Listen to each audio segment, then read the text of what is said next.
Check 1 2, check 1 2. Ronan, my man, this box is for you from the Discord and YouTube channel membership. Ronan's Riches. That's right, we should use a Bluetooth speaker to open the booster box. Why? Because we're crazy. We're absolutely crazy. Ronan, this box is for you.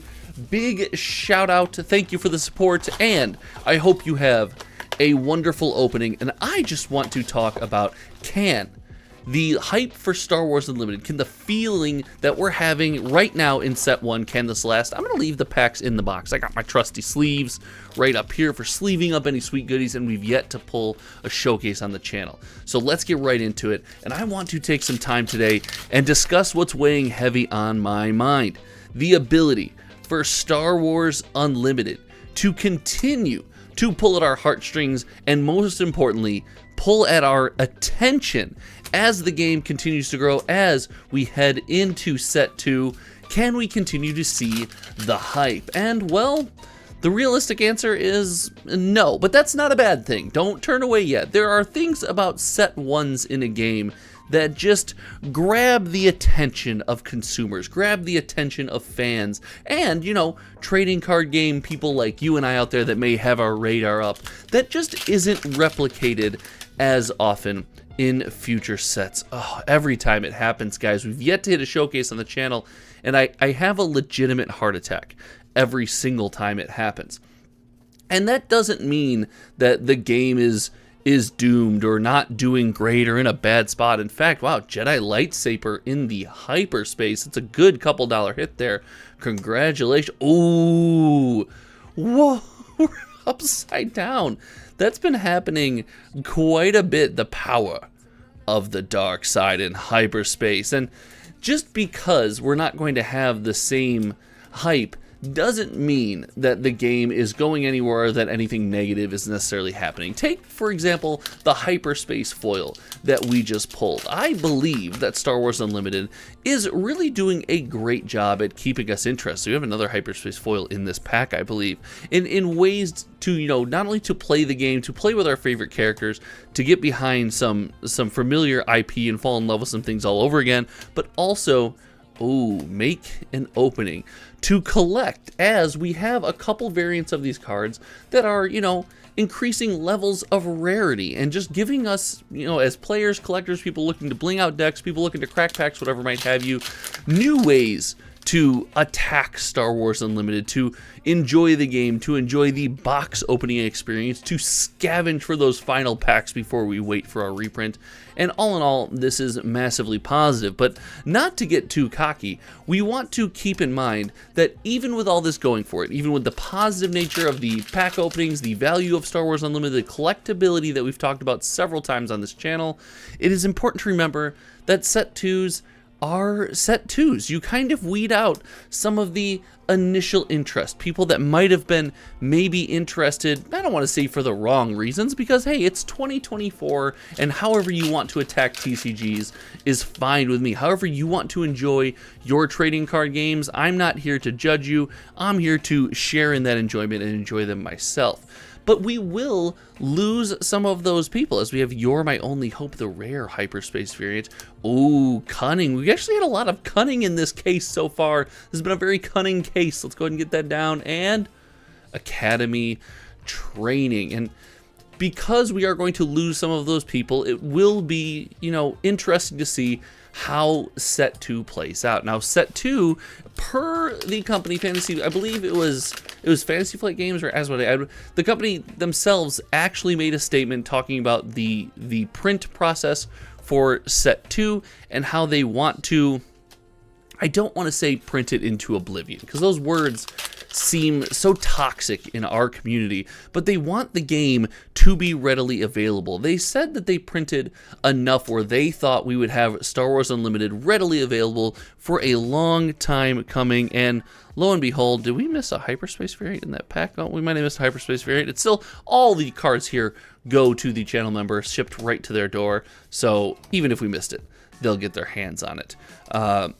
So even though, you know, we're going to have a lot more boxes printed for set 2, they came out and said we didn't have enough boxes printed for set 1. We are going to print set 2 essentially into the ground. And in my opinion, early on in a game, it's a wonderful balancing act. We've talked about this before on the channel, and we've talked about how, you know, you kind of have to, ooh, I think this is our first Jabba the Hutt on the channel, if I'm not mistaken.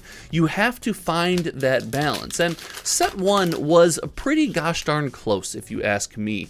The ability for boxes to retain a good value and people to get their hands on their cards early in the process was something I was very impressed by, but lo and behold, the game did end up being more popular than I could have imagined, I think, than the company obviously imagined, and because of that, you know, we ran short on boxes. Now, the question in set 2 is not only are we going to, you know, maybe lose some eyes, lose some ears, as we get a Devastator, fantastic legendary pull, Devastator, ooh, and the Darkened Town.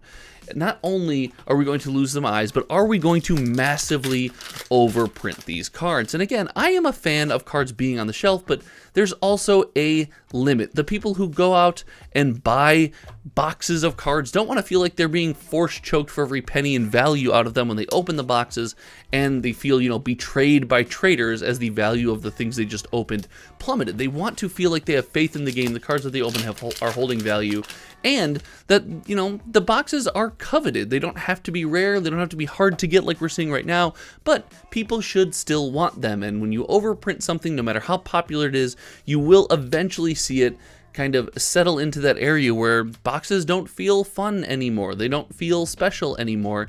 And when you run into that situation, you run a risk of losing a lot of interest. So you couple that with losing interest from the, oh gosh, I get so excited every single time. Couple that with losing interest, just basically, you know, moving on to the set 2. We kind of got a view of the foil back there for a second there. But I think we're in a good spot. I expect to see diminished interest initially in set 2, but the question remains, how does stock work? How do people come back and keep playing the game? Are we willing to change our decks around, find some new tech, play some things for fun, and, you know, obviously for the competitive circuit and the competitive events?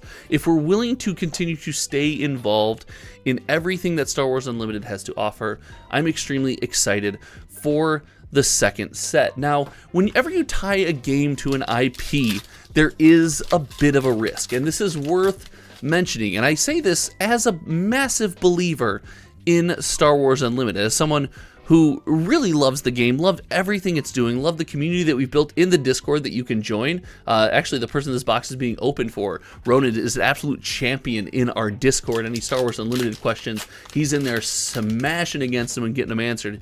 Really, really great person to have around.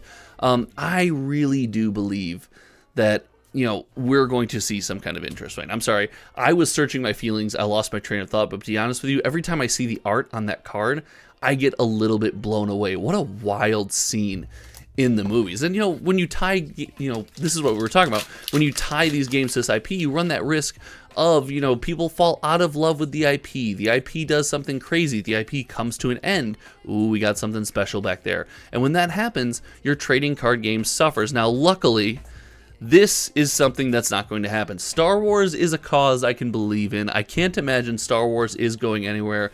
Ooh, the Emperor's Royal Guard. This is, I think, the second hyperspace foil Emperor's Royal Guard we've seen in 2 cases, and it is a sweet looking card. So I have faith that when you tie your card game to an IP, and it's an IP as strong as Star Wars, you're existing in a pretty safe space. But that's just my opinion. Let me know what you think in the comment section below. As I really love hearing from all you guys, and I get a lot of, as a Magic the Gathering channel, as a channel that covers mostly Magic the Gathering being my favorite game. It's something I engage with almost every single day. $2 Jedi lightsaber again. Let's go, baby. I get a lot of back and forth. It's never going to last. It's going to last forever. It's the best game. It's the worst game.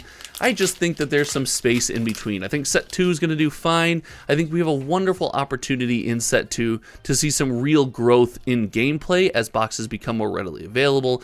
And during set 2, do we see a reprint of set 1? Black 1, a great legendary value. This box is heating up. This box is kind of hot right now.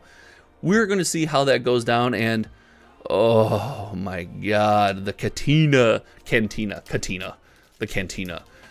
So I am just excited to follow along with set 2 and how that's going to shake out. I think we're going to see, I think I've said this before, I want to make sure I say it. I want to make sure I'm very clear here. I think we are going to see a small step back in player base. I think we're going to see extremely cheaper boxes, let's call it that. None of this is financial advice, everybody, but we're going to see much cheaper boxes, and I don't think, oh my gosh, an Avenger 2? What is happening right now? What is happening? That is obviously not a bad thing. I want the game in people's hands. I want people playing Star Wars Unlimited and jamming some games and cracking packs. And for that to happen, every time, for that to happen, we need cards to be and boxes to be on shelves and game stores to be able to run reliable events. Red 3, another couple bucks right here, guys. This box is ending hot. Let's go. Big shout out to Ronan. Thank you so much. Make sure to join the Discord if you want to be notified of upcoming box opening deals. Last pack magic. Were you here for it? Were you here? All right. I mean, Boba Fett's pretty cool.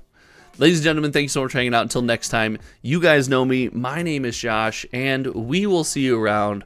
Come on. Oh, we can't even end. We can't even end without a couple dollar bill just showing up at the back of the box. Dude, that got crazy. Your $5 to $10 slot there, $5 to $20 slot with K2SO. That's insane. Thank you so much, Rona, for the support. We will see you guys soon. All this will be headed your way. And gosh, I'm excited for set 2. I hope you are too. All right, we already did the outro, so bye-bye.